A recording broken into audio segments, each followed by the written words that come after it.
ओम शांति। आज प्यारे मीठे बाबा की मुरली मंथन की डेट है 11 नवंबर 2024। तो आज मीठे मीठे बाबा ने हमें बहुत सारी बातें बताई हैं। आइए पहले इसको संक्षिप्त में सुन लेते हैं कि कौन कौन से बाबा ने आज कंटेंट्स दिए हैं हमें, जो हमें इसकी डिटेल मिलने वाली है। तो बाबा ने आज बोला अपने ऊपर पूरी नज़र रखो, कि हम कहीं कहीं कहाँ कहाँ फंसते तो नहीं हैं, माया हमें घेरती तो नहीं है।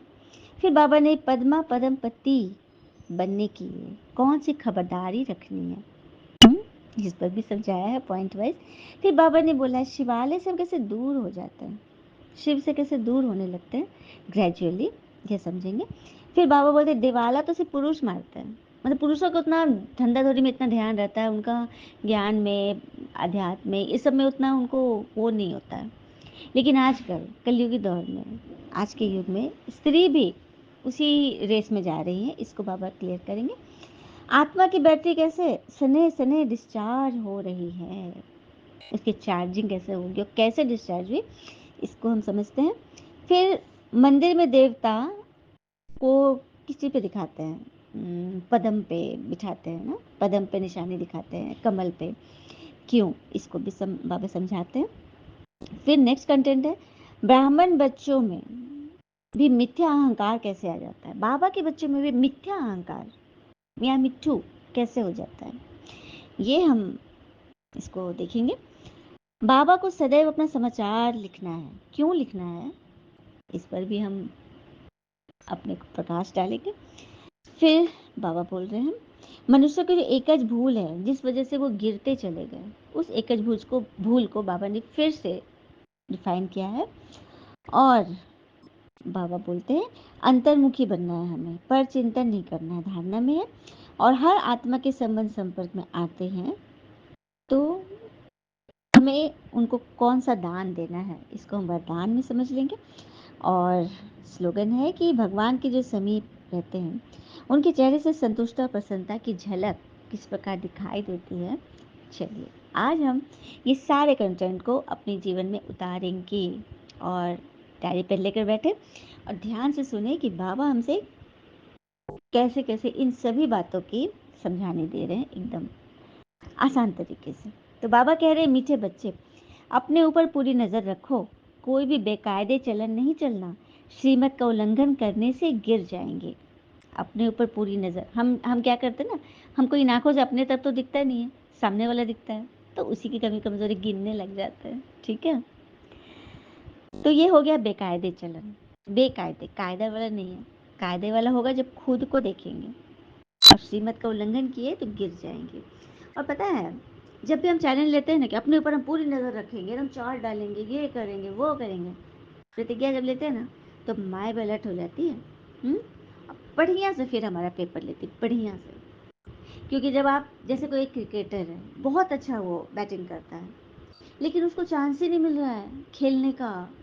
हाँ, उसको मतलब सिंपल गेम खेलने का भी चांस नहीं मिल रहा है, तो क्या फ़ायदा उसके क्रिकेट सीखने का, क्या फ़ायदा। चांस तो मिलना चाहिए, नेशनल खेले, इंटरनेशनल खेले, वर्ल्ड कप खेले, लेकिन उसको चांस ही नहीं मिल रहा। ठीक है, इसलिए जब आपने संकल्प लिया कि मुझे ये करना है, मैं करके दिखाऊंगा, तो माया भी तो चांस देगी ना, खेल खिलाएगी कि नहीं खिलाएगी। तो बस वो वही कर रही है। उसी तरह कोई एक्टर बहुत बढ़िया हीरो है, बहुत अच्छा एक्टिंग कर, लेकिन उसको ड्रामा ही नहीं मिला, सिनेमा ही नहीं मिला, चुपचाप बस मक्खी मार रहा है। इसीलिए काम मिलता है तो उसमें उसको दिखाना है, अपना प्रदर्शन करना है। तो हमारे अंदर भी दैवी गुण आ रहे हैं, सुख शांति आनंद शक्ति ज्ञान पवित्रता हमारे अंदर है, हम सहनशील बन रहे हैं। ये कैसे पता चलेगा, जब वो परीक्षाएं आएंगी, वो पेपर आएंगे, तब तो हमको पता चलेगा ना हम कितने पानी में हैं। तो बस अपने ऊपर नज़र रखो। प्रश्न है पद्मा पद्मपति बनने के लिए कौन सी खबरदारी चाहिए, कौन सी खबरदारी, किस बात में हमें अलर्ट रहना है। तो सदैव ध्यान रहे जैसा कर्म हम करेंगे हमें देख और भी करने लगेंगे, क्योंकि हम क्या हैं, सृष्टि के शो केस हैं। ठीक है, शो केस के शो पीस है। ठीक है, तो शो पीस अच्छा होगा तो उसको देखकर और भी बनेंगे। तो हमें अपने कर्मों पर, हमें अपने वर्क पर बहुत अटेंशन रखनी है। किसी भी बात का मिथ्या अहंकार ना आए, मिथ्या अहंकार कि हम तो बहुत ज्ञानी बन गए, हम तो बहुत सीख लिए, हम तो बहुत काबिल हो गए। ठीक है, मुरली कभी भी मिस ना हो, मनसावाचक करना अपनी संभाल रखनी है। ये आंखें धोखा न दे तो पद्मों की कमाई जमा हो जाएगी। आंखें ही तो धोखा देती है, सारा विकार किससे शो होता है? आंखों से ही तो। इसलिए अंतर्मुखी होकर बाबा को याद करो और विकर्मों से बचे। ओम शांति। रूहानी बच्चों को बाबा ने समझाया है, यहाँ तुम बच्चों को इस ख्याल से जरूर बैठना होता है, यह बाबा भी है, टीचर भी और सदगुरु भी है। 3 रूप में बाबा हमको पढ़ा रहे ना। यह भी महसूस करते हो, बाबा को याद करते करते हम पवित्र धाम में जाएंगे। याद है ना? पवित्र धाम से ही तो हम नीचे उतरते आए हैं, उसका नाम ही पवित्र धाम है। सतो प्रधान दुनिया, स्वर्ग, ठीक है, वहीं से हम नीचे उतर रहे हैं। और ये आंखें बड़ा धोखा देती, उसकी संभाल करनी है, ठीक है। फिर बाबा ने कहा ध्यान को कोई योग नहीं कहा जाता। ध्यान समाधि जो लगाते थे वो कोई योग नहीं है। योग अर्थात याद। आंखें खुली हो वो याद कर सके, लेकिन ध्यान एकाग्रता से चाहिए, एक जगह चाहिए ध्यान के लिए। चलते फिरते ध्यान नहीं कर सकते हम, लेकिन चलते फिरते हम योग तो कर सकते हैं ना। माया बड़ी बलवान है, ध्यान में नाक से पकड़ लेती है, इसीलिए समझदारी से रहना है। हाँ, बेकायदे चलन किया तो एकदम गिर जाएंगे, तो कायदे अनुसार चलना है, बाबा की आज्ञा पर चलना है, ठीक है। तो बाबा हमारी सब मनोकामनाएं बिगर मांगे पूरी कर देंगे, बिगर मांगे पूरी कर देंगे, ठीक है। और हमारी मांग क्या होती है पता है? आत्माओं से मांग होती है, देहधारियों से मांग होती है कि कोई मेरी बात के लिए वाह वाह करे, कोई मेरी प्रशंसा करे, कोई मुझे समझे, थोड़ा तो समझे, कोई मेरी कदर करे। होता है ना, आत्माओं से होता है, देहधारियों से होता है, रिश्तेदारों से होता है खास करके। अब वो लोग चलिए चलिए बहुत मूड अच्छा हो तो कभी वाह कर भी दिया, लेकिन अगले ही पल फिर क्या हो जाता है? हो गई, सब घूर मट्ठा हो गया, कुछ बातें से बोल दिया, टोक दिया, बस गया सब, आंखों में पानी, अश्रु की धार बह गई, है ना? होता है ना। तो फिर क्यों हम एक्सपेक्टेशन ही रखते, क्यों उम्मीद ही क्यों रखते हैं? क्योंकि उम्मीद में दुख भरा हुआ है, दुख कूट कूट के भरा हुआ है उसमें, उससे बचिए। उम्मीद रखनी है उससे बाबा से रखिए, भगवान की तरफ देखिए। सारी दृष्टि हमारी चकोर की तरफ हो, अपने चांद के लिए, सूरजमुखी की तरह हो अपने सूरज की तरफ, ठीक है। क्योंकि वो आया हुआ है, वो डायरेक्ट आया हुआ, फिर भी उनकी तरफ हम अनदेखी करें तो क्या ये अच्छा है? लॉ है ये? कायदा है ये? यही तो है बेकायदे चलन। बेकायदे चलन के कारण हम पूरे मायावी बन जाते हैं, डीटी बनते बनते ना डेविल बन जाते हैं, देवता बनते बनते ना दानव बन जाते हैं। हाँ, बाबा का बनकर फिर माया के बन जाते हैं, उनको ट्रेटर कहते हैं, गद्दार कहते हैं। हाँ, बाबा तो बच्चों को सावधान ही करते हैं ना, ऐसी चलन ना चलो जो रसातल में पहुंच जाओ। बाबा तो बचाते रहते हैं ना। फिर बाबा कहते हैं कि मैंने माताओं की कमेटी बनाई है, उनके हवाले सब कुछ कर दिया, क्योंकि पुरुष अक्सर के दिवाला मारते हैं, मतलब कि मन भटकता है, उनको ध्यान नहीं देते, याद नहीं रहता, भूल जाते हैं, लेकिन माताओं को तो याद रहता है। इसे तो बाबा ने ज्ञान का कलश ही माताओं के सिर पर रखा है, लेकिन ज्ञान मार्ग में भी माताएं दिवाला मारती है। माया से हार खाकर स्त्री पुरुष अब दोनों ही गिर रहे हैं। कितने हार खाकर चले गए, कितने थे, माई कितने जबरदस्त है, कितने ऊपर थे, कितने अच्छे नंबर से थे, अच्छे से ज्ञान में चले थे, लेकिन देखो आज कहाँ है। तो बाबा आज उन सब की मतलब खबर ले रहे हैं। बाबा से बुद्धि योग लगाने से ही हम सतो प्रधान बनेंगे। माया हमें इतना तंग क्यों करती है? कई बच्चे ना बाबा से कहते हैं बाबा माया बहुत तंग करती है, तो बाबा कहते हैं ना योग नहीं तो घड़ी घड़ी गिरते ही रहोगे, कनेक्शन ही टूट जाएगा। हाँ, लेकिन लिंक टूट भी जाए तो घबराना नहीं है। घबराना नहीं। जब हमारा फ़ोन हैंग हो जाता है, फ़ोन बिल्कुल काम करना बंद हो जाता है, तो हम क्या करते हैं? उसको स्विच ऑफ कर देते हैं और निश्चय होता है थोड़ी देर में ये चल पड़ेगा, होता है ना निश्चय। उसी तरह भगवान से लिंक टूट गई, किसी बात में फंस गए, लेकिन निश्चय रखो कि फिर से जोड़ लेंगे तार। इतना कनेक्शन तो होना चाहिए ना। इतनी अक्ल तो होनी चाहिए ना। इसलिए तो बाबा कहते हैं इस पुरानी दुनिया के स्वभाव संस्कार से दिल मत लगाओ, दिल लगानी है तो स्वर्ग से लगाओ, अच्छी चीज़ों से लगाओ। लक्ष्मी नारायण बनना है ना तो मेहनत तो करना पड़े। हम्म चलते फिरते उठते बैठते जितना हो सके बाबा को याद, जितनी बिंदी लगाते जाओ उतना माला माल बनते जाएंगे, ठीक। और सबको बताना है कि हमें रिटर्न जर्नी है, हम फिर से काले से गोरे की तरफ बढ़ रहे हैं, गोरे से काले हो गए, अब काले से गोरे की तरफ जा रहे हैं। तो चलना है ना सबको, ऐसे-ऐसे बताओ। सुदर्शन चक्रधारी होकर बैठो। हुँ? अभी फिर से हम देवता बन रहे हैं, इसी भान में रहो। ठीक है? बाबा समझाते हैं कि तुम्हारी अवस्था सचमुच गिरी हुई थी। कितने बेचारे शिव बाबा के खजाने जमा कर आते, फिर माँग कर असुर बन जाते। मतलब बाबा खजाने देते हैं और वो लोग लेते भी हैं, कई बच्चे, लेकिन फिर सब गँवा देते, तो फिर क्या बन जाते हैं? माँगने वाली लिस्ट में आ जाते हैं, असुर बन जाते हैं। माँगते माँगते रहते हैं, मुझे दे दो, कोई मुझे मान दे, कोई मुझे अच्छा समझे, कोई तो मुझे कुछ मीठा बोले, कोई तो मेरी प्रशंसा करे, हाँ? क्या बन गए? माँगने वाले असुर बन गए। क्यों बनते? क्योंकि योग की ही सारी कमी है। योग नहीं तो फिर भोग, ठीक है, रोग, शोक, सब आ जाएगा धीरे धीरे। और शिवालय में कौन आएंगे? जो दैविक गुणों की धारणा की कोशिश करेंगे, प्रयास करेंगे और माया के चैलेंज से घबराएंगे नहीं, हिम्मत रखेंगे। किसी देहधारी से बिल्कुल भी कोई उम्मीद नहीं।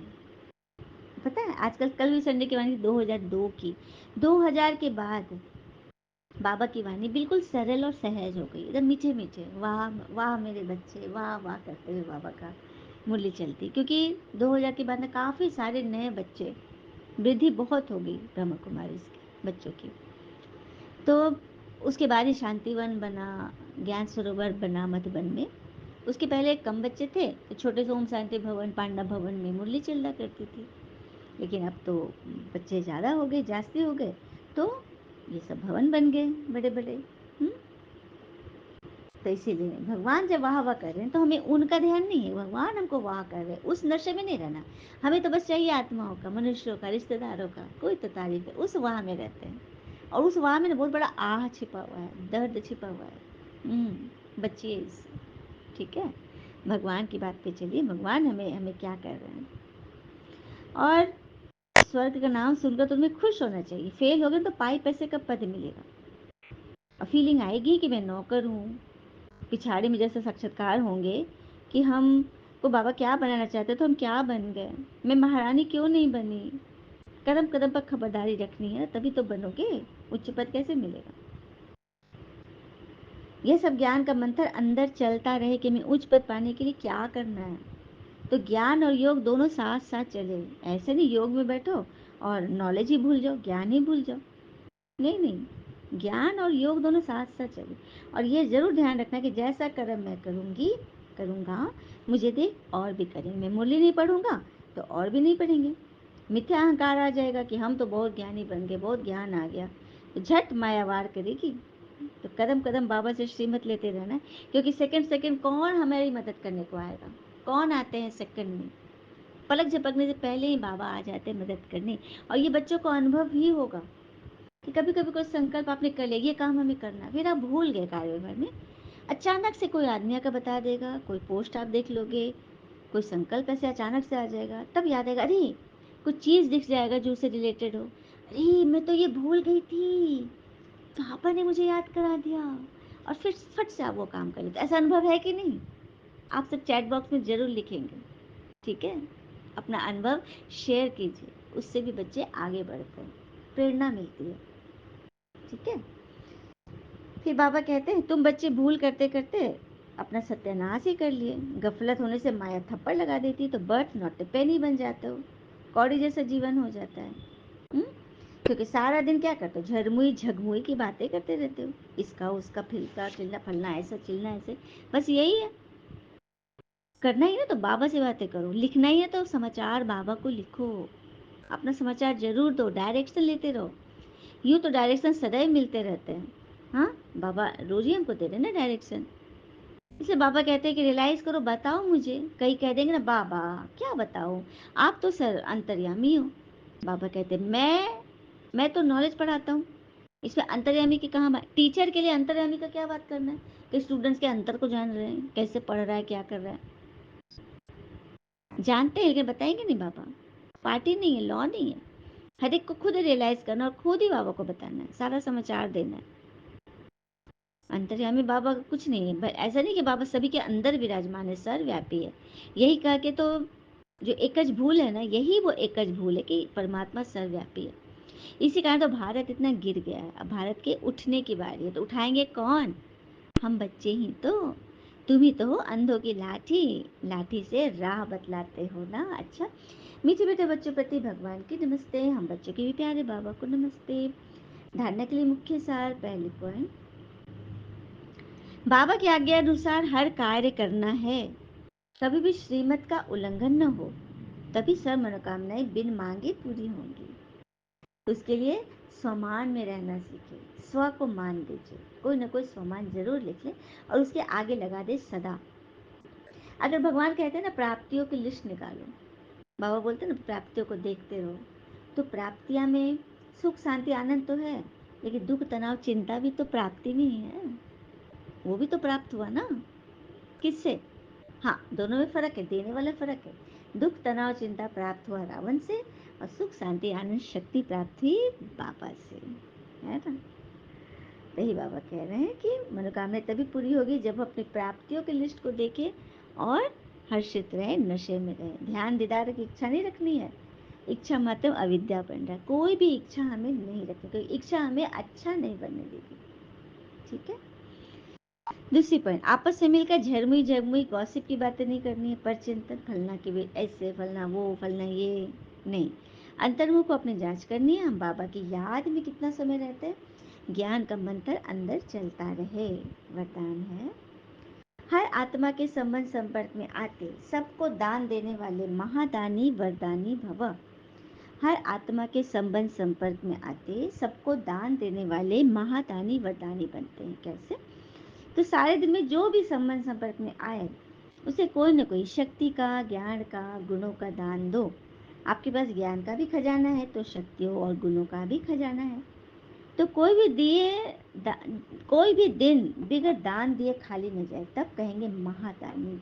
कहते हैं ना कि जब समय निकल जाए उसके पश्चात प्राप्त होने का कोई अर्थ नहीं हो जाता।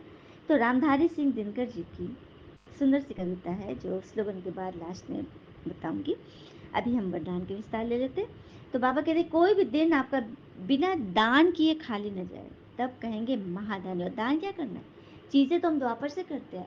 हमारे पास चीज़ें उठाकर दे दिए, कपड़े दे दिए, भोजन दे दिए, पैसे दे दिए, सामान दे दिए, सब ने किया है।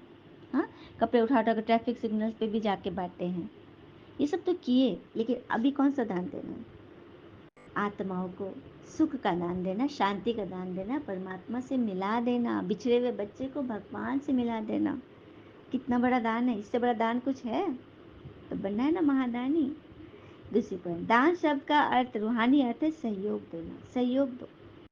तो अपनी श्रेष्ठ स्थिति के वायुमंडल द्वारा और अपनी वृत्ति के वायुमंडल द्वारा हर आत्मा को सहयोग दो, तब कहेंगे वरदानी। कैसे सहयोग देना है? कैसे कैसे दान करना है?